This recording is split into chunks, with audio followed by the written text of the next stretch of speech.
The media kit I'm about to share landed me a $3,000 brand deal, which at the time that I'm making this video is my largest brand deal to date. Let's take a look at it. Here is the cover. It is really simple. I have my logo, a picture of me, a little tagline, and then a basic description of who I am and what type of content I create for my audience. I like to keep this pretty simple because ultimately a lot of the brands that I work with reach out to me and they are already familiar with my content, so I don't feel the need to get more detailed than that. However, if you are somebody who is actively pitching yourself to brands and you're approaching brands, you may want to make this section a little bit more detailed. Now, I do create this entire media kit inside of Canva using the presentation format. It's 1920 by 1080 pixels. And I do this because it is so easy for me to share this with brands. Literally, I just go in the upper right and hit share. I just copy the link and then send that over to a brand anytime they ask to see my media kit.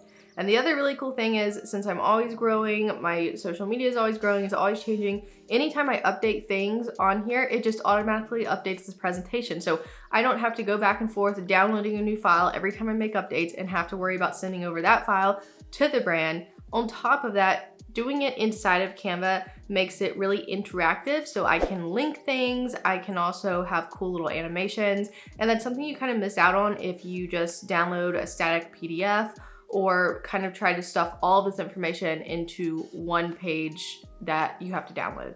The next page is my metrics page. So this is just information about my audience, and I acquired this information from my Instagram Insights. So if you go to your Instagram profile and hit the three little dots in the upper right and select Insights, you can then actually click Total Followers, and it'll give you a lot of information about your followers, like their age range, where they're located. And I kind of mixed this information with the information that TikTok provides, although TikTok provides very little.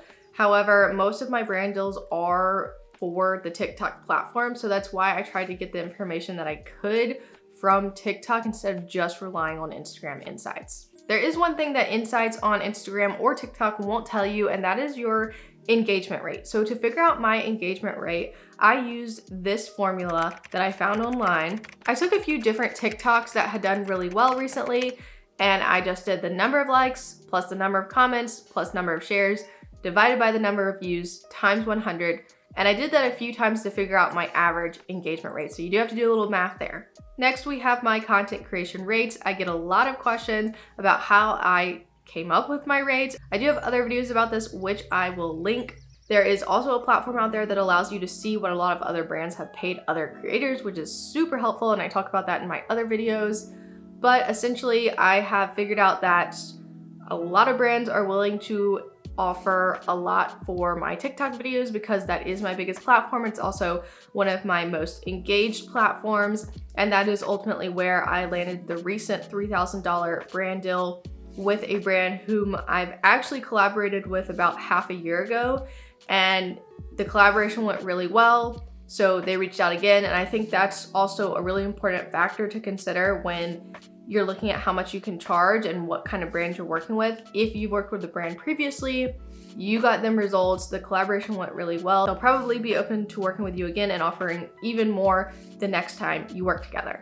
I do have a little disclaimer at the bottom that just says, rates vary based on the content deliverables, brand timeline, and terms of usage, because those things can highly affect how much work goes into the actual content creation itself. And the last page just includes my contact information with a call to action, and I have actually linked that little button there using the Canva link feature, so if a brand wants to visit my website, they can easily do that by just clicking that button there. Now, if you guys want to make a media kit just like this, I have actually created a little template for you guys, and I have linked that below. Just go down there, put your name and email in. You'll be able to open up this template on Canva, apply your own brand colors, apply your own logo, apply some of your own brand elements, decorate it nicely, add in your own photos, and use this to pitch yourself to brands. If you enjoyed this video, please subscribe and give it a share. I'll see you in the next one.